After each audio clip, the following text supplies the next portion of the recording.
It's the dialogue of the death. The Shiites are waiting for the return of their 12th descendant from their prophet Muhammad, who is their true leader, who disappeared. And I'm going to say we're not even sure he existed in 873, but he will return. My question then, using an Iranian mindset, is he alive? If you, the Iranians, are telling me that that every decision has to be signed off by this one person, Moshtaba Khamenei, and I've never seen him. I've never even seen a video of him talking. And we have no verifiable evidence that he's alive.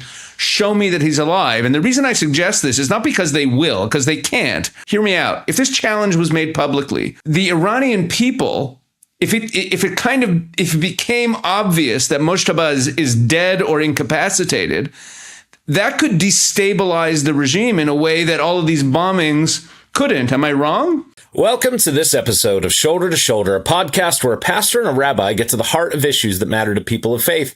I'm Pastor Doug Reed here with my friend, Rabbi Pesach Wolicki. And on this episode, we'll be having a conversation with Middle East specialist Dr. Rhode, who served as an advisor on Islamic affairs to the U.S. Secretary of Defense from 1982 to 2010.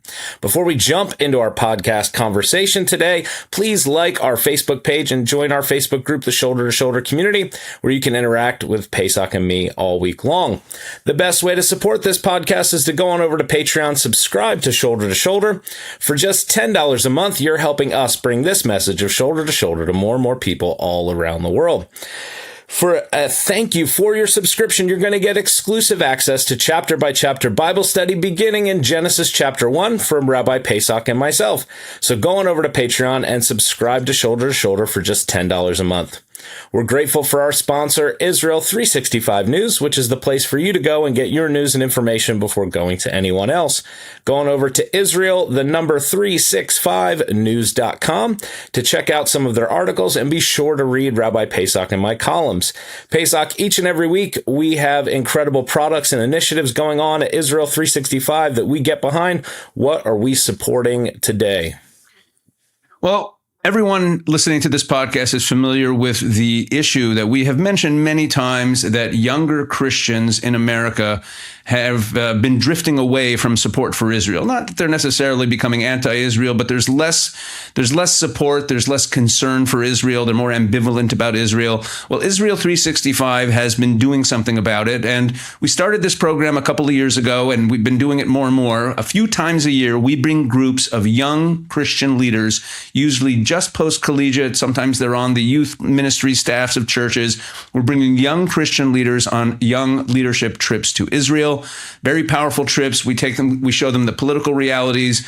They get to meet Jews who live in Israel and spend a Shabbat with Jews in Israel. They really become empowered and educated about how to bring Israel into their ministry work and into their leadership when they go back home.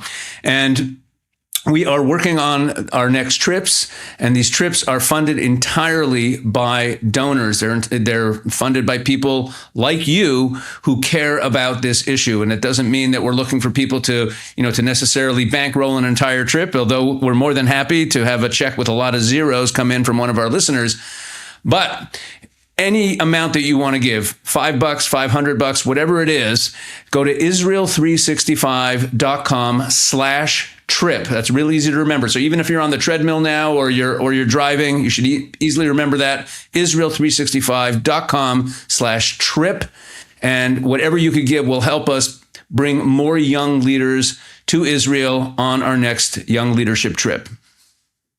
I can't say how important that is enough, because a trip like that changed my life in 2016 with Eagle's Wings. They do the same, but go over and support Israel 365's initiative. It will change a young pastor, a young leader, a young Christian's life to get to Israel and experience all the land and God has for them in that place. Well, Pesach, lots going on in the world. Our YouTube is thumping right now, which is really great to see so many likes and comments. I heard my Bass Pro Shop hat got a bit of a stir, a bunch of comments. Maybe someone asked if they were a sponsor of the podcast. Actually, well, maybe I should start just wearing a different hat every episode, or if your company wants to sponsor the podcast, I'll wear your hat, and we can do a different hat per episode and have some fun with it. People are funny, and glad people are watching and paying attention enough to notice that I had a patriotic Bass Pro Shop hat on. But you should go over to Pesach Wolicki YouTube, find Shoulder to Shoulder, check out all of the episodes are going up there as well. So if you're listening on audio, you can get the full video experience and see our beautiful faces. And you'll notice that Pesach is looking a little scruffy with the beard action going on there, because the 9th of Av is approaching. Pesach, why don't you tell our listeners a little bit about what's going on with the 9th of Av? Yeah, so the 9th of Av is the anniversary of the destruction of the temple that happened 2,000 years ago. In fact, it's actually the Hebrew date of the destruction of the first and second temple. God has an interesting way of working, that both temples were destroyed on the same calendar date on the Hebrew calendar, many centuries apart. But because of that, we're in a period of mourning leading up to this. In terms of what happened 2,000 years ago, we're in a period between when the siege of Jerusalem was broken and the Romans started massacring and pillaging the city of Jerusalem, until they finally, on the 9th of Av, reached the temple and destroyed the temple. And there's a variety of different customs that different Jews have, depending on where they're from or what their traditions are, about how to commemorate this mourning. And one of them, many communities will not shave for this period of time, or be a little bit more unkempt. So that's why I look this way. I just wanted to share a thought in advance of the 9th of Av, which is this Thursday. So this Thursday is a fast day commemorating the 9th of Av. So next week I should be clean shaven, Doug. We should be all cleaned up. But I want to share with you, for me, the 9th of Av is a time to really reflect on the entire story of the exile. And there are besides the Book of Lamentations, we also say a lot of other lamentation poems that were written throughout the centuries, and they commemorate various tragedies that befell the Jewish people, various persecutions we went through. So it really is a day of contemplating history. And on that note, I want to share a fascinating letter with you that was written in the 13th century in Jerusalem. So the 13th century in Jerusalem was a very rough time for Jerusalem. For all of the tragedies that have befallen Jerusalem, the 13th century might be the most violent century in Jerusalem's history. In the year 1228, the Sixth Crusade came through. And then a few years later, in 1244, the Muslims came back in the other direction, and they destroyed the city of Jerusalem in the process of taking it back from the Christians. And then we had the Seventh Crusade in 1250, and then the Mongols and Tatars invaded in 1260. All of these invasions involved massacres and destruction in Jerusalem. Basically, the land of Israel was a war zone, and Jerusalem changed hands numerous times in the 13th century. That's all in a 35-year period, what I just shared with you, depending on who was passing through. And in the year 1267, one of the greatest rabbi from Spain at the time, one of the greatest, maybe the greatest rabbi in the world at the time, Rabbi Moses Nachmanides, left Spain and he traveled to Israel to live out the end of his life. He was in his 70s, and he was the leader of the Jewish community in Spain. I'm not going to get into the weeds now in the short time we have about why he left Spain when he did. There's a number of different theories. But when he arrived in Jerusalem in the year 1267, he wrote a letter back home to his son. And we have a copy of that letter, and I want to read it to you. Here's the letter. He says, "May God bless you, my son Nachman, and may you see the good of Jerusalem. May you see children of your children, and may your table be like the table of Abraham our father. In the holy city of Jerusalem, I write this letter to you. For with praise and thanks to the rock of my salvation, I merited to arrive peacefully on the 9th day of the month of Elul." And that's 1 month from now, by the way.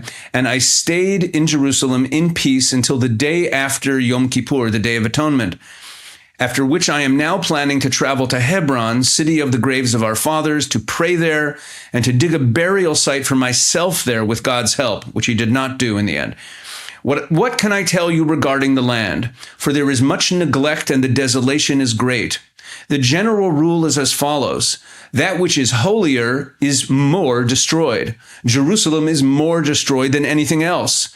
Judea is more destroyed than the Galilee. But Jerusalem with all her destruction is very good. It has approximately 2,000 inhabitants, around 300 Christians among them, refugees from the Sultan's sword. There are no Jews in her, in Jerusalem, for ever since the Tatars invaded, they fled from there, and others were killed by their sword, except for 2 brothers in the wool dyeing business. They purchased the dyes from the magistrate, and these 2 brothers are joined by up to a quorum of 10 men for communal worship in their home on the Sabbaths. Behold, I have encouraged them, and we found a destroyed house built with marble pillars with a beautiful dome, and we took it as a synagogue, for the city is abandoned. Anyone who wants to acquire a destroyed building may do so. They volunteered to repair the house. They took the initiative and sent to Shechem to bring Torah scrolls that were from Jerusalem, but were taken there when the Tatars invaded.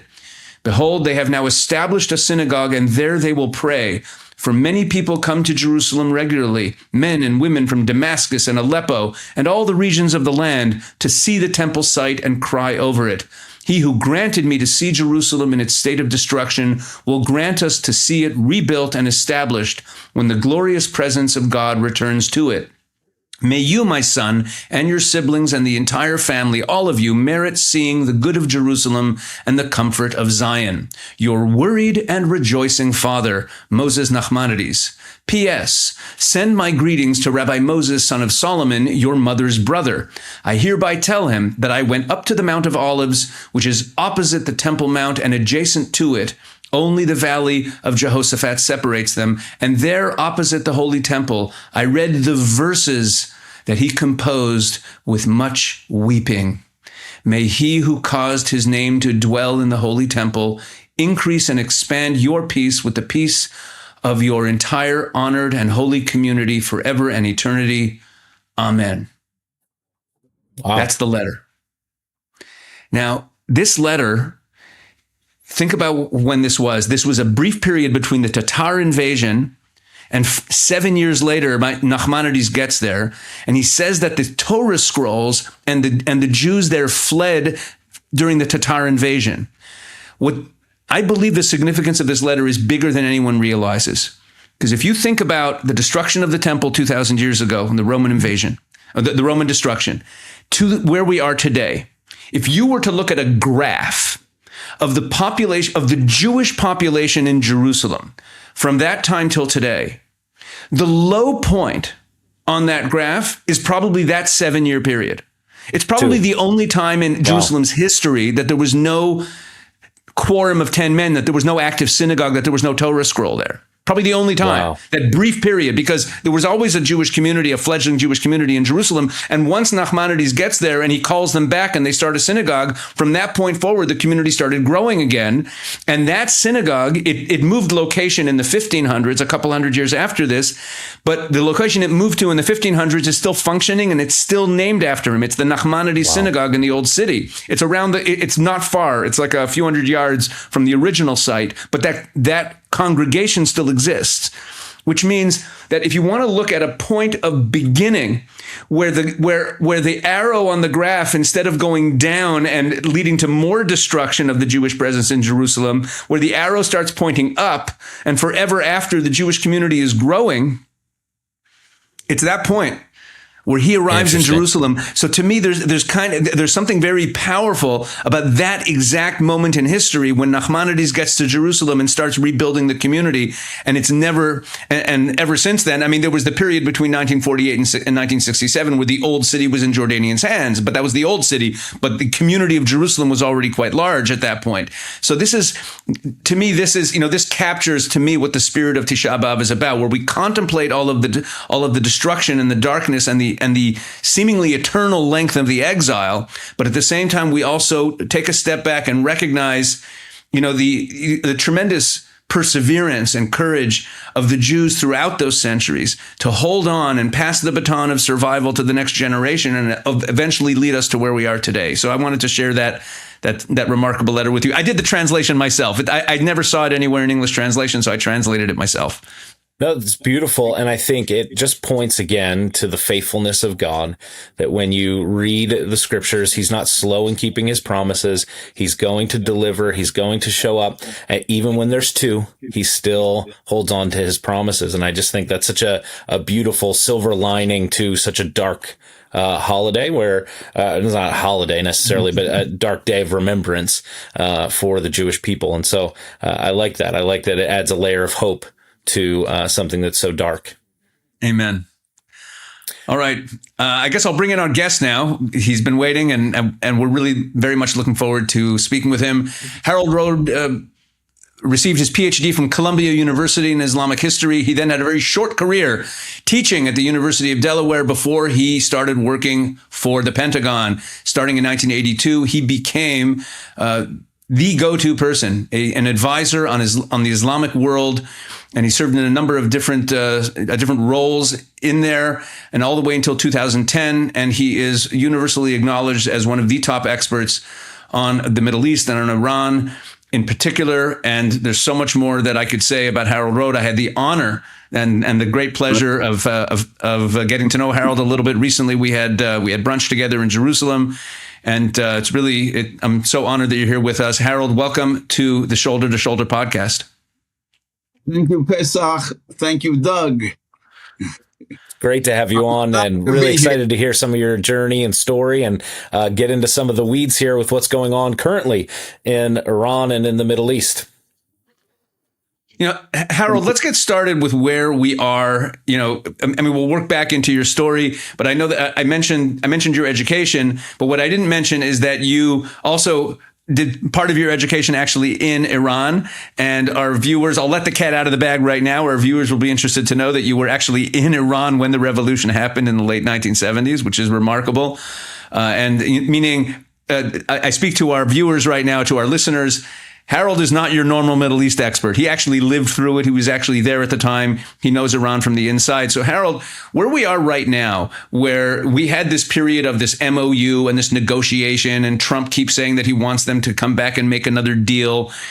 And it seems to me that these Western leaders are just still not getting how Iranians think. So where do you think we are in this struggle to actually solve the Iran problem and reach a time when this brutal regime is no longer terrorizing the earth? Well, Iran is a very different culture from the United States, from America, from the West. We look for things like compromise. In Persian, and for that matter, in Turkish and in Arabic, there is no concept of compromise the way we have in English. For example, let's say, Doug, you and I sit at the table. Let's say, God forbid, we hate each other up to now, but we know we got to get along and we got to work on a project together.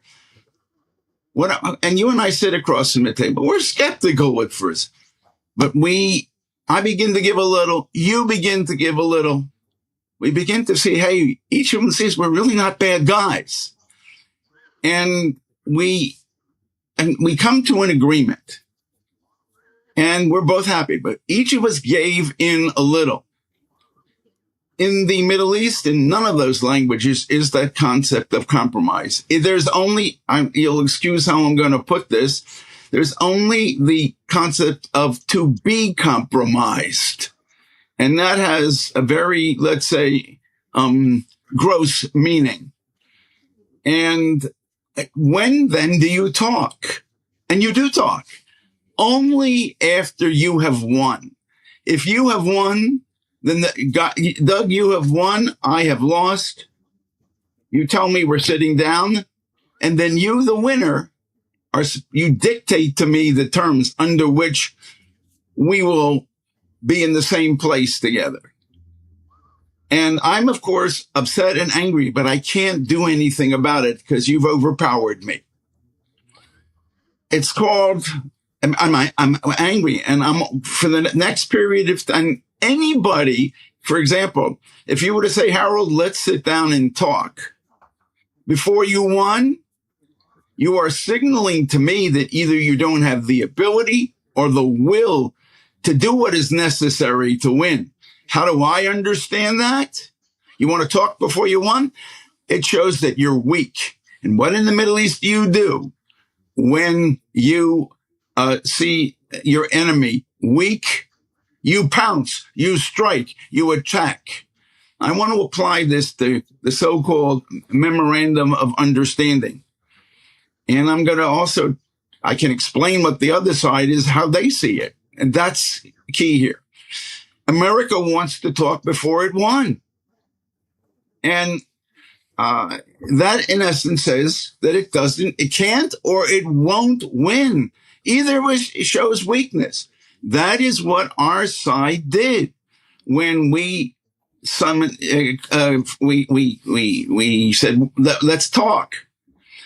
And what did the Iranians do? And they've proved exactly what, first of all, I want to talk who the other side is. The other side, the Iranians, the truth is we don't really know for sure who's in power, who has real power. Americans look for moderates. Doug, you and I were American, and we're sitting down, and you expect me to be moderate. I expect you to be moderate, and that's how we come to an agreement. In the Middle East, America looks for people like that to talk with. I hereby dub thee Sir Moderate. And what happens is that we haven't a clue how the other side is thinking about this. And if I may say so, from what I have seen of the American negotiators, they're very smart people in the fields that they have, but they're not smart about Iran, and they're not smart about the Arabs, and they're definitely also not smart about the Turks. And why is this important here? The people we have been talking to the best of our knowledge, aren't calling the shots in Iran. And that's like pulling a guy off the street and say, you'll negotiate with me. This is absurd. You're both laughing or smiling. That's what we have done. And the other side knows very well how to take advantage of it. The more we have given in, what have we seen the Iranians do? The more they have attacked. And we said, they're crazy. Now, our president says, he's like, are these guys nuts? I'm giving them something. I mean, let's talk about this. And the Iranians say, you are, and I'm going to leave out one curse word, weak. The F word before the word weak. I'm going to get you, buddy. And I have other words that I would use. And that's what how the other side sees it. More importantly, who is on the other side and how can we know? And I want to talk about their so-called leader, Mujtaba, the son of the last leader of Iran, tyrant. They use the word in Persian is the supreme leader. He's his son. The guy, look, I'm sort of educated in Islam. Again, when I went to university in Iran and before that in the Arab world and in Turkey, I learned something about the culture. And what I'm seeing is that it's the dialogue of the deaf. And Mujtaba, no one has heard of him, a word that he's uttered, has seen him. There is something called the prayer for the dead that the sons have to say when their father dies. And they have to say it at the grave, at the burial. Mujtaba, it's called Salat al-Mayt. It's Arabic, but used in Persian. Most religious terms in Persian are of Arabic origin because the religion comes from Arabic, from the Arabs. And it's like, where was Mujtaba? He wasn't there. At one point, if you remember, they had a cardboard picture of him they put up. Now, leader, the Shiites, are waiting for the return of their 12th descendant from their prophet Muhammad, who is their true leader, who disappeared. And I'm going to tell you, we're not even sure he existed in 873, but he will return. And there is a well in Qom. Qom is the religious capital, if you wish, in Iran, where most of the seminaries are. There are other places, including in Mashhad in northeast Iran, where I was studying. And it's absurd. Here, the man wasn't there. My question then, using an Iranian mindset, is he alive? Or is he like the 12th Imam who disappeared, that we know he's going to come back and save us? Now, there are two groups, if you wish, in Islam, in Shiite Islam. Shiite and Sunni Islam are almost two different religions. From the very beginning, the God we call Allah, he is one God. And the Quran is their holy book, which is supposedly the word of God for a Muslim. But they don't even agree what it means after that. Everything else, their traditions are completely different, Shiites and Sunnis. And the more you learn about both, and I've lived in both worlds, and I know their languages, studied at their universities, the more you realize they don't agree on even what Islam is.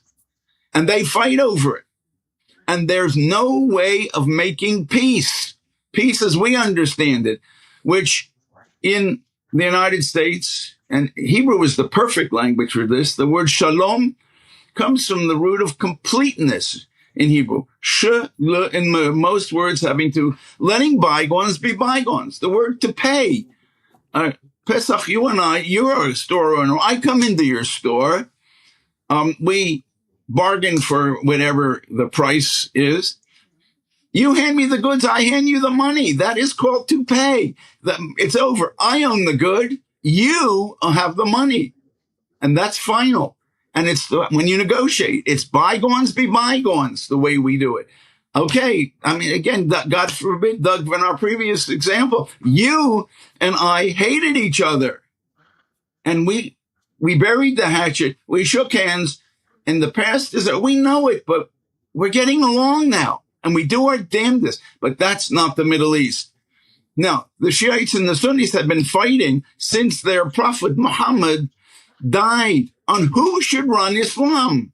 The family, and they're called Shiites, the family of the prophet, or let's call it was the Meccan, the aristocracy of the city of Mecca, where is today the holy city of Islam. Now, they can't put it behind them. There is no completeness. And it's interesting the word in Arabic for to buy or to pay has nothing to do with completeness. It comes from dafa. Dafa, I worked for the Ministry of Defense in an Arabic, Turkish, and Persian. Turkish is slightly different today. It means to defend. The reason I'm giving you the money, Pesach, on the deal you and I were making, on whatever I was buying from you, is I'm handing you the money in the hopes that you won't come after me. But there's never completeness. There's never bygones be bygones. So memorandums of understanding, they have no concept of this. A piece of paper that you sign in the Middle East is nothing more. The Americans want you to do it. We'll do it, we Middle Easterners. But it means nothing to us. And I'll give you a perfect example. I remember a businessman, friend of mine in Iran. I was going to university. I lived an Iranian life. I did not live with Americans. And the American, he had a contract, for example. And I remember a guy who had a 12-month contract, and every month was paid whatever. And they were very good about paying. The 12th month came, end of contract, and he wasn't paid. Oh, I'm sorry. I'm getting the money. I didn't have it and all that. It is, you must defeat. They were defeating my friend. What happens? He was angry. You want to fight it in court? There's no court that's going to take care of this in Iran. And what happens? all of a sudden the Iranians that he was dealing with said, they needed his skill that no other company could provide. So they came back to him and apologized profusely, lying that we found the money. Here's what we owe you. Now, what does the American say? You got me once.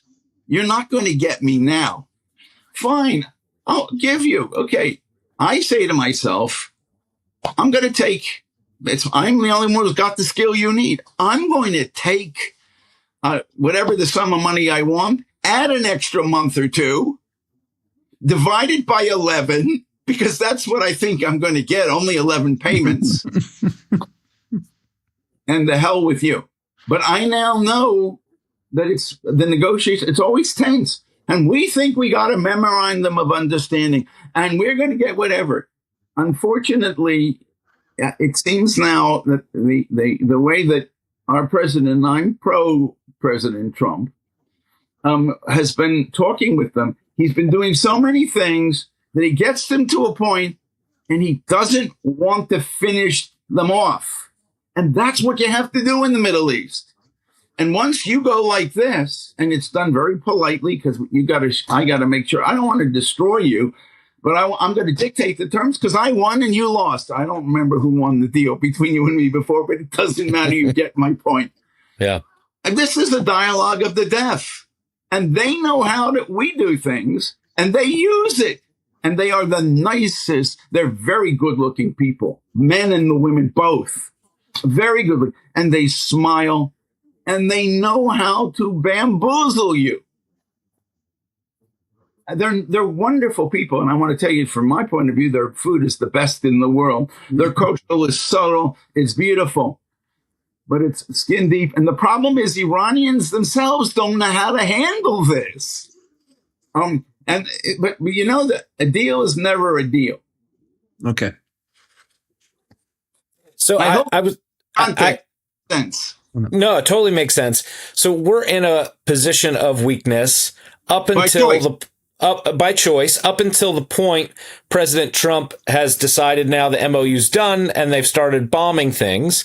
And he seems really upset about the air base in Jordan and the couple of troops there that were killed and several others that were wounded. And it seems like he's going to take the gloves off. Let's say you get a phone call from Pete Hegseth. You get a phone call from the White House. They say, we would like you to come in and advise us. What are we not doing correctly? What's the first thing you're going to say to President Trump or to the Secretary of State? What is going to be your advice at this stage in the game? You must win. How do we define winning? I'm saying you go in. I'm not looking for boots on the ground. I don't want Americans there. But you must take out the money that the government uses to what little it has, because the country's in unbelievable economically poor shape. But the money is being used to fund all the military activities and their proxies abroad and all that. No, you want to get them like this. You're choking them, where they politely find a way. And believe me, they're damn good at finding a way out. And then the president says, "Now let's talk." And the president dictates the terms. What I would say is, Iran's a wonderful place with an amazing history. It's the first in the book of Esther in the Bible. It starts out with the kingdom of Persia, which is Iran, has 127 different nations, and the laws by which they are governed among themselves are different. And that's what Iran is. Iran is itself an empire right now with many different ethnicities. And the answer is you let everybody get along. You don't dictate. You need one language. But culturally, I don't care what you do as home, as long as you don't bother me. And especially the thing that sounds in some ways very American. You don't care what your neighbor is doing, as long as he's not blasting music at midnight and you want to sleep. There's something there. Iran has been around for 2,600 years, and they are survivors. They know how to make it work. But we have to eliminate this regime and we don't. It's doable, and I'm very sure that in my 28 years working at the Pentagon, people know how to do this. And the Israelis and the Americans who worked so well in the 12-day war together, unbelievable how well they worked. The Israelis have the best intelligence, from what I understand. I've had Americans galore tell me this. And talk with the American pilots who were doing the refueling of the airplanes in the air. They are all getting along like one team. And that works. And America has awesome strengths. Israel has awesome strengths. Let them do it together. What do you see right now? Iran has said straightforwardly, whom are they hitting? American bases everywhere, because America, I'm saying, is chosen to be weak, is weak from their point of view. No chosen, it is weak. And the Arabs are weak. And the Persians hate the Arabs. And the Arabs hate the Persians too. And the Iranians are straightforward. There are no missiles going to Israel. We don't want to deal with Israel because they know Israel's had it. And if they do it, Israel can do whatever it wants. It can take out the regime, that they don't want.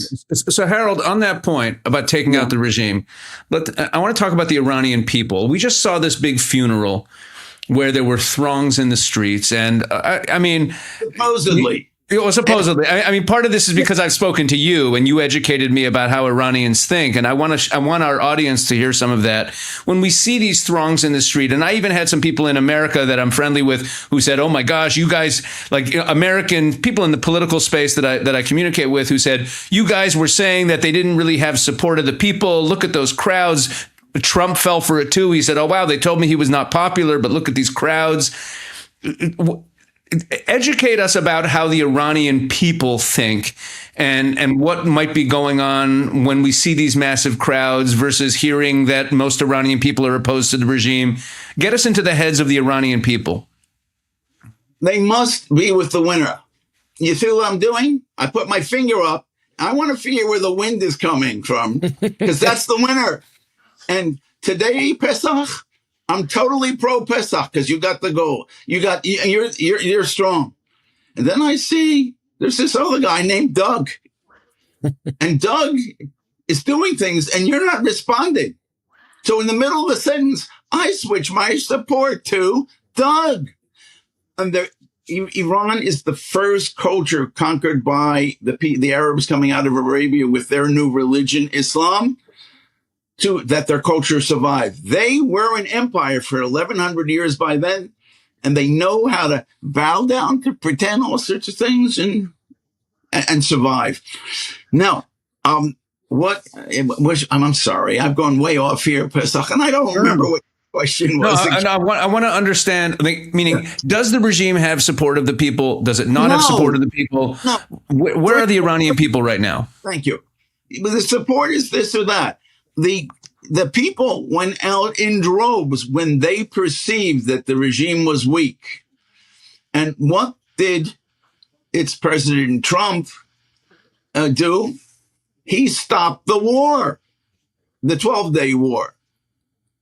And he told the Israelis to stop, and they did. The Israelis, from what I understand, wanted to finish the job. And from what I understand from people within Iran and elsewhere, that they were right on the precipice of destroying the regime. How can we know? We can't know the future, and that would have been the future back then. But there was a very good chance that would happen. But I think, and I don't know President Trump, but he wants deals. And what is the deal? Let's make one. That's it. And I hereby W. Sir Moderate, and you're the one I'm negotiating. And there's no deal. And the more that America gave in, we said, we couldn't understand. Why are they doing it? Now, there's a Fox News commentator who is very smart, Brian Kilmeade, I think his name is.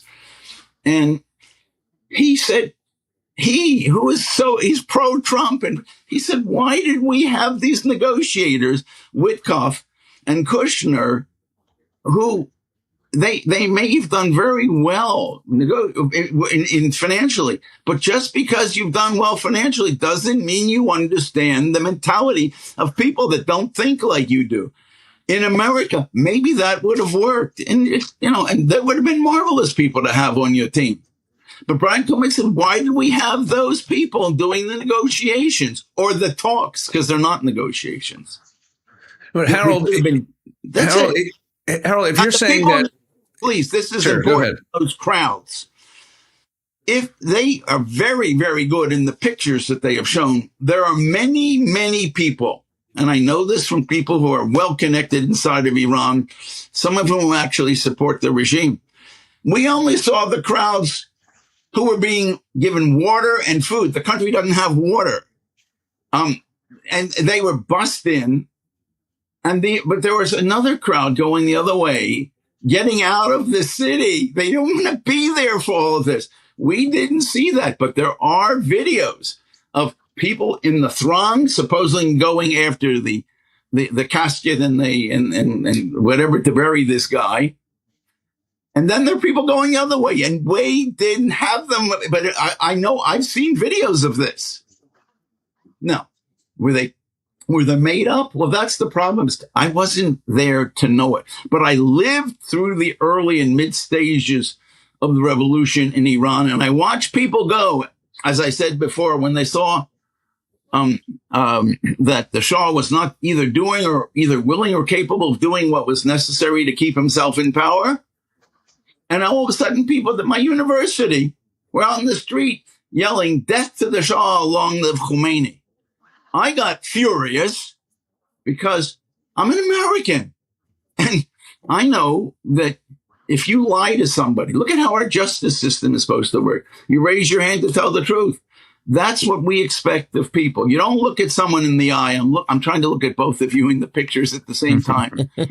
If I'm lying to you, God forbid, there's something I'm going to do in my physical behavior that you will, because that's who we are as Americans. Well, the Iranian will look you right in the eyes. I was asking them, my fellow students, and who is your grand ayatollah? Because every Iranian, every Shiite is supposed to have a grand ayatollah that he looks to for whether it's religious guidance or financial, if need be, food, whatever it is. These are big organizations. So I'm asking people in a religious city, Mashhad is where the 8th Imam, descendant of their prophet Muhammad. We should never call him the Prophet Muhammad. You know why? Because that means that we, as non-Muslims, are accepting him as a prophet. I could go on and I could explain what President Obama did and explain that sort of thing. You'll see when he spoke in Cairo. And when he went there, he says in the beginning, Assalamu alaikum, which we're all taught means, hi, how you doing? The crowd. And he had his Muslim Brotherhood people who believe in taking over the world. It's all going to be their way, the Muslim way. And he says, Assalamu alaikum, and they all start clapping. Do you clap when someone says, hi, how you doing? It's absurd. And the whole speech that Obama gave at that time, in his case, I'm not so sure what was really going on. I think that he certainly wasn't a dumb man. I think he did it on purpose, but I had no proof of that.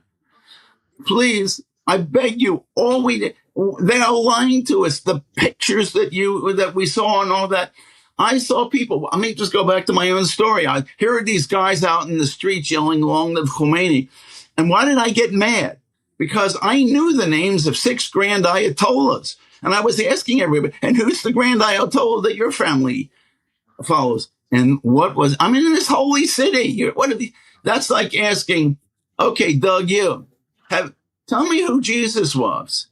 And now we're not who we are. And you look at me and say, I don't know. You're a Christian. Yeah. That's absurd. But I don't know who you're going to be talking to. And maybe if I tell you if you tell me rather, because I asked you the question, maybe you'll get in trouble because I represent the regime, or maybe I'm a spy for the regime. I'm giving you their mentality. I mentioned the names of 6 grand ayatollahs, and one of them was Ayatollah Khomeini. I knew his name. I didn't know much about him. I knew he was exiled. And they looked at me in this holy city, and here I am talking to you, Doug, who don't know who Jesus is. This is absurd. Anyway, and they look at me straight. I don't know if you can see. Let me look directly at the camera. I'm looking right in your faces, and it's like, you've just asked me, oh, who's your grand Ayatollah? You look at me, I don't know what you're talking about. And I'm a Shiite. I'm not. I'm a Shiite. And that's how the system works. I had read so much about this. I knew this before I went to Iran. And they look, and I'm mad. Now these guys are telling me, I mentioned Khomeini's name. Beautiful. Look you straight in the eye. And I'm mad. What happens? They come back from the demonstrations. I'm in my dorm room. There's a knock on the door. Harold, can we speak to you? And I'm furious at these SOBs, if you'll excuse my language, because they lied to me. I'm an American. They come in and they close the door, about 5, 6 guys, I don't remember. And they looked and they said, Khomeini kie. Kie, Persian is an Indo-European language, meaning it's like French, German, English. There are a lot of similar words. Kie in French is who is. And it's also in colloquial Persian, who is. Who's Khomeini? They're coming to ask me. Who's Khomeini? This is after they're demonstrating in the street saying, long live Khomeini. Yes, they come back to the dorm and they ask you who Khomeini is. I want you to just get that mindset here. That's all. So then I realized I don't have a clue what really is going on.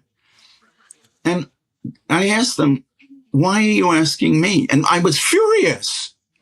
And they said, well, we remember that you were asking about who was our grand Ayatollah, and you mentioned the name of Khomeini. And what had happened is Khomeini was already talking, and you ask, okay, how you doing, Pesach? And then you start, Bad as Raftan Shah. After the Shah goes, It doesn't matter what I ask you, and everything was, and the Shah did nothing about it. Neither. And in the end, he did nothing about it. He could have done, but he chose not to. If this is what they wanted, I can't do I can't stand up to this. Oh. And that's why I left. Please. And that is like all these public opinion surveys. They know a lot of these people were government people in these huge marshes. And they also knew that their neighborhoods are the local, let's call them capo, like concentration camp guard, is out there taking names of who's going and who's staying at home. They were afraid. They will be with the winner, and these Iranians, here am I, a foreigner. I hadn't a clue how to understand what was going on. I thought I was really good. I didn't know, but they understood because they grew up in that society. All I'm arguing for is that we in the West can do this if we want to hear. One of the first things that I had written after I left the Pentagon was a survey on Iranian negotiating behavior, which was a summary. And I think, Pesach, I gave you a copy of that. Yep. How they deal with situations. It's fun reading. It's on my website, which if I can say, and it doesn't cost anything. Harold.Rhode, Rhode spelled like Rhode Island. Harold-Rhode.com. And you can pull it up. It's sources of Iranian negotiating behavior. And an expanded version is going to come out in the next month or two. It's doable. We can learn this. We are not dumb. We've chosen ignorance. Harold, I have to ask, you said this earlier, and this has been bothering me. You said they, essentially the negotiators, just pull somebody off the street to negotiate with them. And Trump's made the joke that they killed the first round of leaders, they killed the second round of leaders, and they're trying to find somebody reasonable to negotiate with. There's the problem. So who is leading the country, though? Is it just rogue factions of IRGC generals? Is it just various politicians? Is it the Speaker of the House? Is it, I saw that they arrested the former president. Who's actually in charge of Iran? Let's say we don't know. And I'm going to tell you that can change on a daily basis. What we do know for sure is that the various factions within the Iranian Islamic Republican Guard Corps, IRGC, they're fighting each other. And guess what? When our enemies are fighting each other, our job is we want both sides to win. And they're the ones who seem to have most of the power, and they are the most extreme. They hate America. They hate Israel. They hate the non-Muslim world. And we're concerned about all of these things we're talking about. One of the things they're concerned about is who should lead Islam, the Shiites or the Sunnis. That problem started in the year 631 AD, CE, whatever you'd like. And it can't be solved. Remember, there's no way of putting bygones behind. And this is the way that they are showing to the whole Muslim world, follow us, we are right. And who is in our hands? President Trump. Because he's giving in to us. Please, I know that this sounds absurd, but my job is not to even to say who's right and who's wrong. It's just to try to explain the mindset. This is why I studied in the Arab world in Turkey. My PhD is in Ottoman history of what is today northern Israel and southern Lebanon in the 16th century. My job, what a historian does, is learn. History gives you the context, the culture. And the answer is culture changes very slowly. I know that people do all sorts of things, especially after COVID. If someone shakes hands, right hand to right hand, you don't think twice about it. But if someone, and I'm almost 77, so I'm an old school guy. If someone touches you here, you begin to mind, what's going on here? Now, if they shake hands with the left hand, in the Middle East, the right hand is for social greetings. The left hand is for other purposes, to clean yourself, let's say. And so their whole view of very simple things is so different. Everything I'm saying to you guys is learnable. And I can only tell you that I did a lot of behind the scenes negotiating with the Turks in the 80s and early 90s. What does it mean? I was on delegations. I was a dumb mid-level bureaucrat. What does this mean?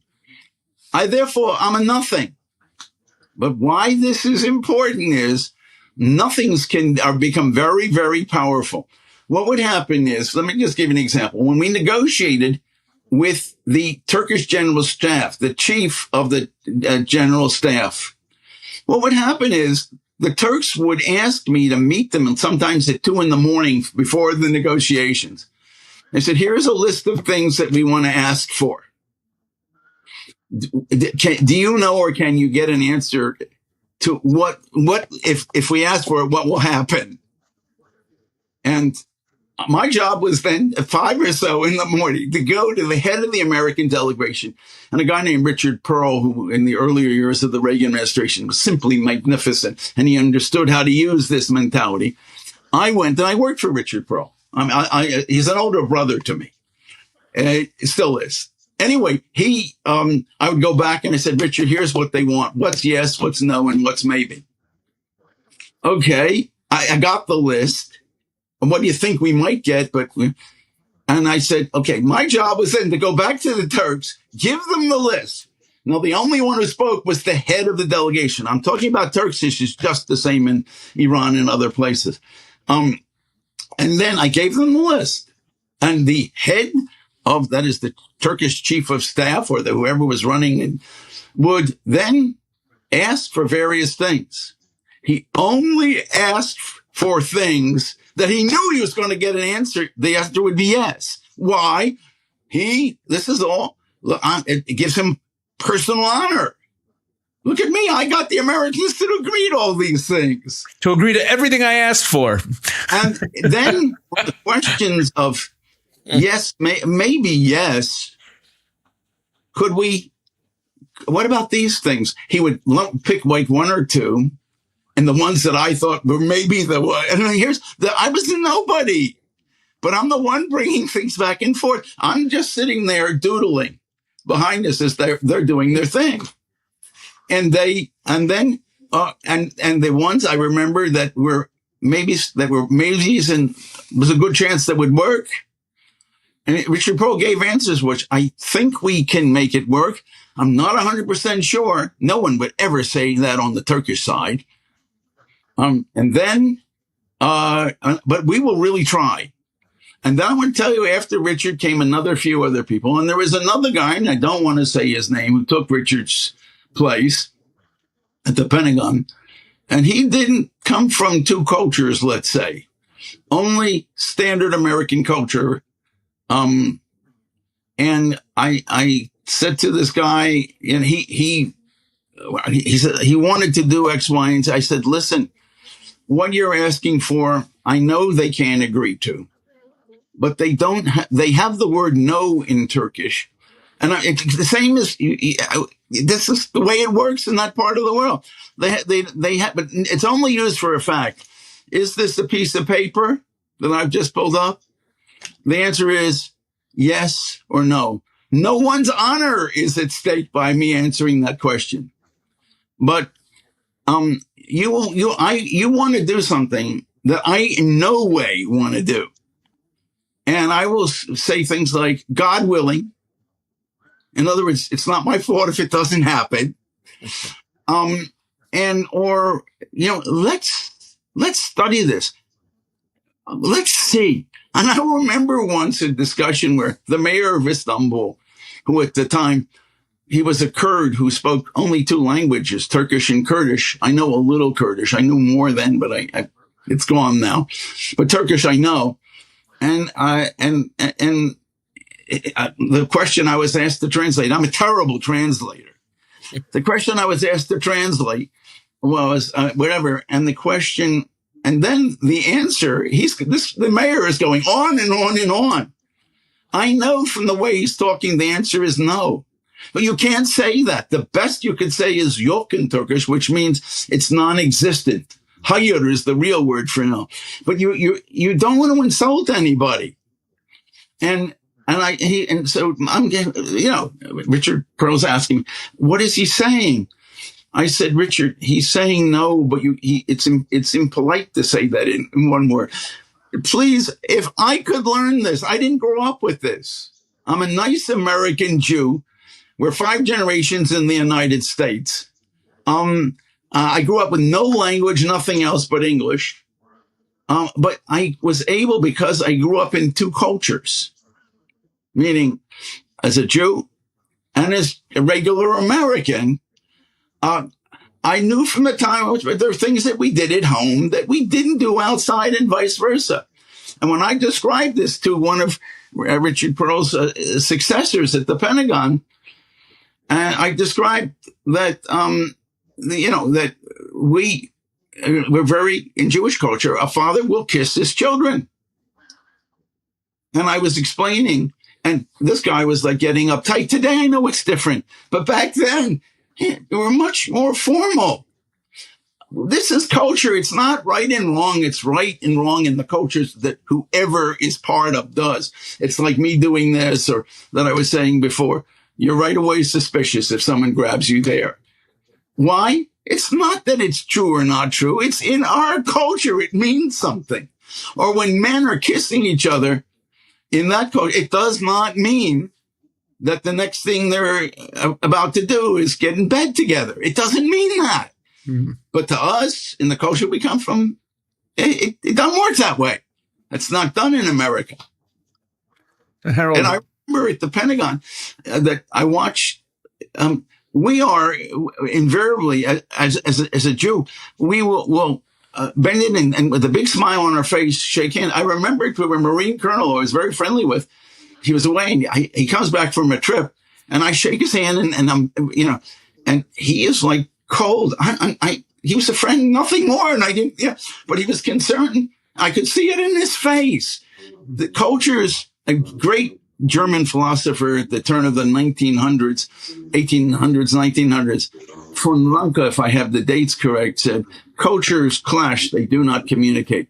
My job is just to try to make sure that the guys on our side get it.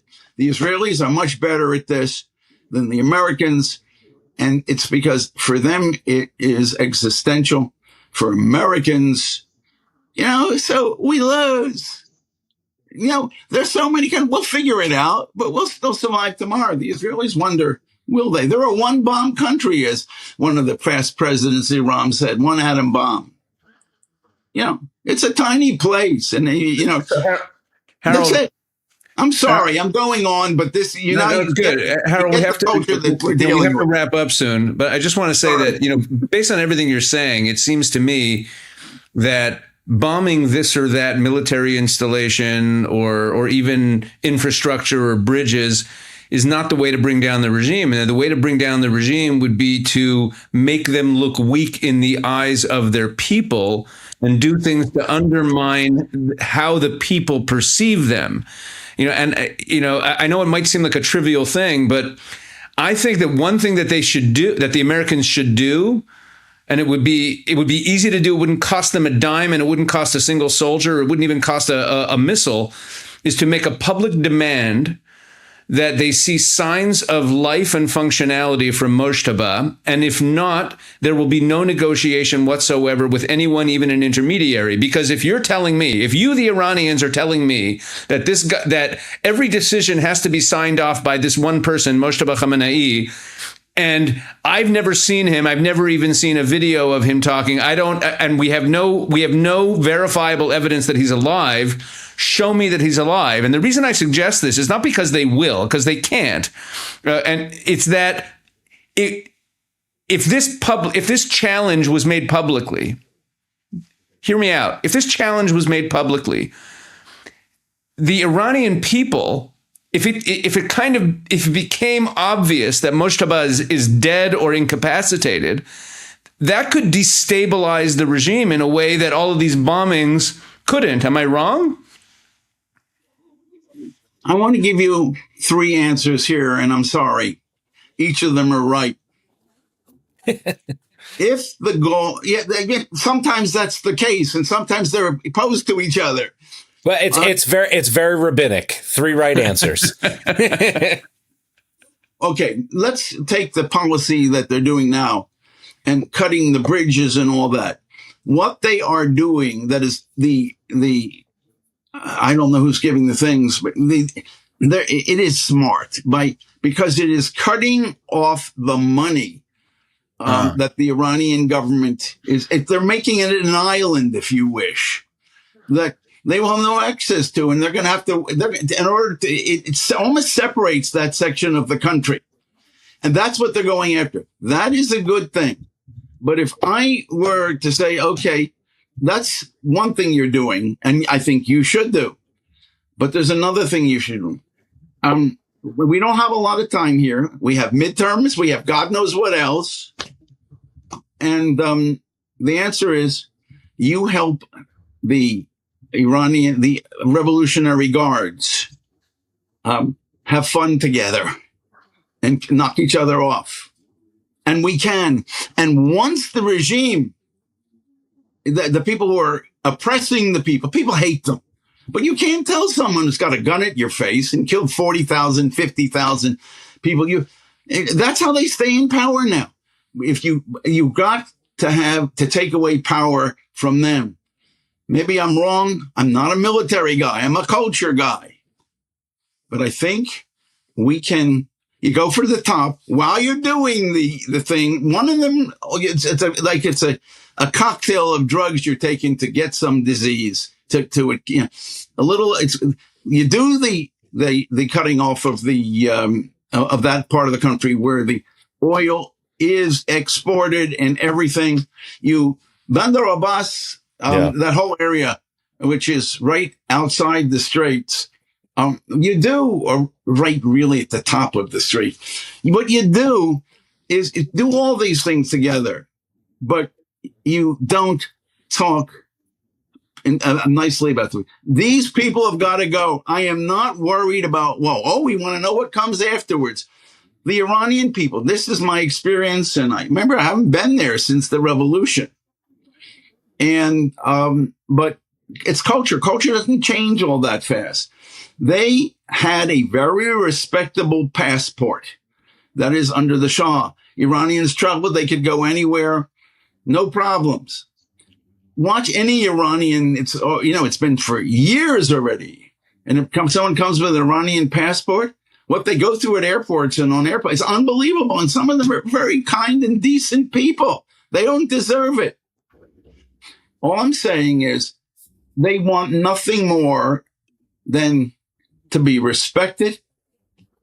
And that means let them do internally whatever they want, to be respected, and that this regime should be gone. They know how their system works. They're the ones who should decide how it will work. They'll know how to make it work. They've been doing this for 2,600 years.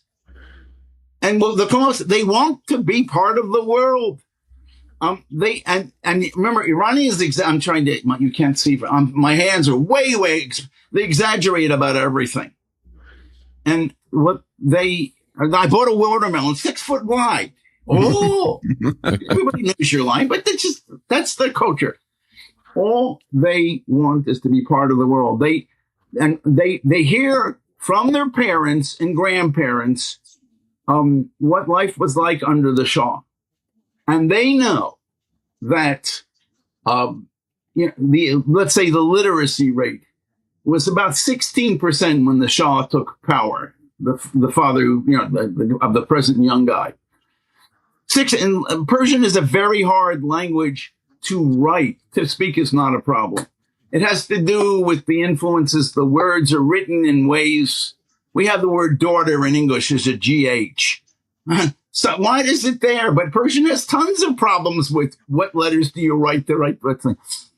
By the end of the Shah's rule, it was over 90% of the people, even in the villages, knew how to read and write. You had people whose parents couldn't read and write who were getting MAs in universities.